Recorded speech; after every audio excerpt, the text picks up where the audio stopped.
der 23 בנובמבר 1947. Professor Alan Dershowitz was involved in some of the most sensational trials of the last 30 years. He was the youngest person ever to be appointed professor of law at Harvard University and is known as an advocate of civil liberties. But he had his start in a very different field.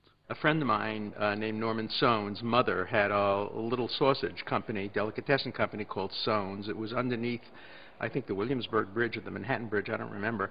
And my job was, when the sausages came out in the machine, I had to tie the knot very quickly at the designated place so the sausage would be exactly the right size. I wasn't too good at it. And when I was young, everybody told me I had a good mouth, but I didn't have a particularly good brain. And so my principal called me in one day and said, you know, find a profession that you use your mouth but not your head. You could either be, he said, a lawyer or a conservative rabbi. I wasn't smart enough to be a rabbi, so I had to become a lawyer. But you did go to school at the Yeshiva University. I did, but I was a terrible student in Yeshiva because I was always arguing with my rabbis. My mother always said, get a B, get a B. A, maybe you'll be a teacher. I don't want you to be a teacher. C, it's a shanda. Never got a B in my life. In high school, all C's, college and law school, all A's. I never could get an intermediate grade. Of course, in later years, you also wrote a book about the Ten Commandments, bringing to bear your legal knowledge on the biblical scripture. Right. Were you aware of those connections when you first started out? Was it clear in your mind that you're walking that line? No question. No question that my Jewish education, as bad as I was at it, it was very good for me. I assimilated a whole way of looking at law, which was quite different from what one learns in law school. And studying the Talmud, studying the Torah, studying the Mishnah was very, very important to my development as a lawyer. Can you discuss a little the difference between the Jewish concept of law and the American, or perhaps just the civil concept of law? Jewish law, everything is a matter of degree. When Abraham argues with God over the sinners of Saddam, he persuades him if there are 50 innocent people, 40, 30, 20, 10 to spare the city, but if there are only 6 or 7 innocent people, maybe it's necessary sometimes for the innocent to suffer to have a legal system that will work. Jewish law also preserves dissenting opinions. In the Talmud, you read the majority opinion, you read the dissenting opinion. Sometimes you can't resolve an issue. It ends up teku, a tie. It's interesting that Jewish law, though it's supposed to be divine by origin, is very human, and deals extensively with the fallibility of human beings. The Jewish prophets, the Jewish patriarch, are all fallible human beings. Jesus is not fallible. Muhammad is not fallible. You say anything about Muhammad, you know, you could get murdered. But to say something that Abraham was not perfect or Moses was not perfect, you're just quoting the Bible. Yeah. Professor Dershowitz won renown as an advocate of civil liberties, the rights of the individual within the state. This is part of a larger view of law, the state, and the individual. Civil liberties recognizes that majority shouldn't always rule, that there are always going to be dissenting views, that there must be a right to free speech, a right to dissent from religion, freedom not only of religion but from religion. There must always be due process, fair trial.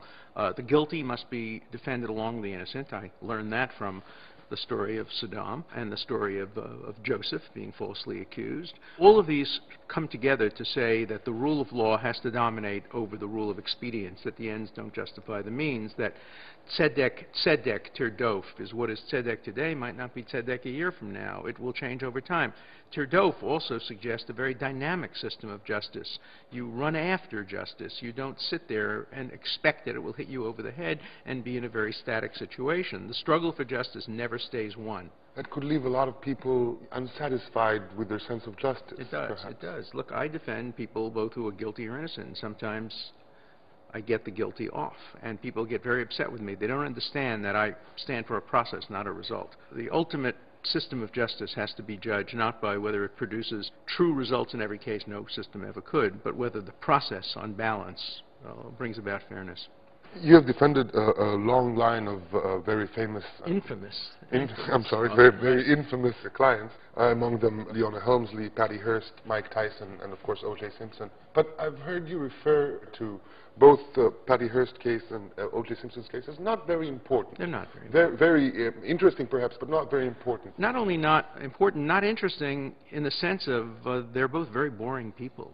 O.J. Simpson, I wouldn't want to spend time sitting around it. What was interesting is they were both cases that represented the time. Patty Hearst, the radical moment in our history. She's kidnapped by the Symbionese Liberation Army. She's brainwashed. Very interesting time in American history. O.J. Simpson, race conflict between blacks and whites, killing of a white woman by allegedly a black person. The most interesting cases I've had are some that nobody's ever heard of, or some that some people have heard of. Anatoly Sharansky, Natan Sharansky, fascinating case, because we had to take on the entire Soviet Union. We knew we couldn't win just by legal means. We had to use diplomatic means, political means, economic means, a range of other means that we could use to help free him after several years in prison. Another field in which Professor Dershowitz won prominence is in defending the state of Israel against detractors. Many of these, he claims, are Jews, misinformed Jews. After the '67 war, Jews all over the world were beating their chests, saying, well, we're great, we love Israel, it's such a strong army, we're so proud. It became a source of positive identity for French Jews and for British Jews. Today, no. Today, Israel is a source of embarrassment for French Jews and for many British Jews. They want to disassociate themselves because otherwise they won't be invited to dinner parties.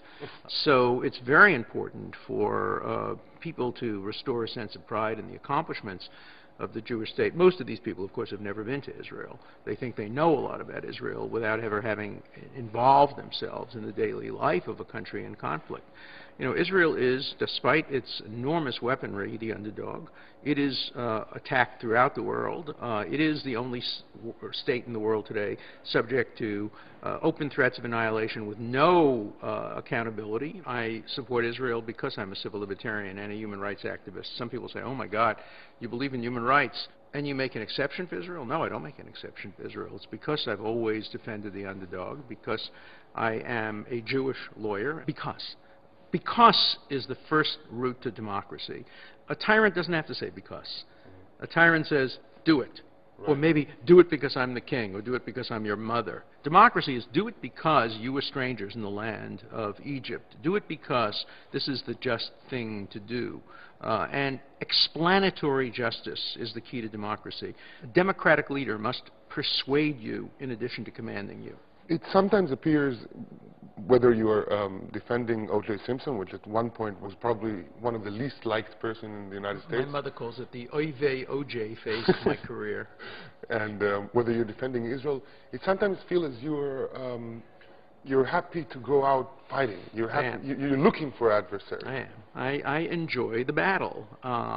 Why not enjoy life? I know that I was born to battle. When I was a kid in Brooklyn, I was physically battling anti-Semites and beating people up if they beat me up. I'm no longer capable of doing that, but I hope I'm still capable of using my mind and my verbal abilities to battle. I want to die fighting for my causes. I enjoy it. It takes a lot out of me sometimes, but I really like a good fight. And don't ever, ever attack me and expect not to be attacked back ferociously. That's the way I lead my life. For all that, Professor Dershowitz still grapples with what it means, to him and to others, to be Jewish. I used to know what it meant to be a Jew. It was very simple. Every day I put on my tefillin, I put on my talis, and I daven 3 times a day. I made a bracha every time I ate something. And I never ate anything that didn't have the little U with the circle that was kosher. Right. So being a Jew is very simple. When I was 27 years old, I realized that I was a skeptic. I wasn't born to be a halachic Jew. And I became a strong supporter of Israel, which I always was. What I think I learned later on in life was that growing up in a Jewish neighborhood, I absorbed a lot. My whole life has been a reflection of much of what I was, my parents' values, my relatives' values, my love of Jewish music. I'm writing an opera now, based on, yes, Chazanisha music, based on cantorial music, based on the life of Gerson Sirota, who was a great cantor in Poland and died in the Holocaust. So everything about me is Jewish, and yet my mother doesn't think I'm Jewish enough. Everybody else thinks I'm very Jewish except my mother. Bless her, 94 years old. She still hasn't given up. She still thinks it's not too late for me to come back and be a Jew like her.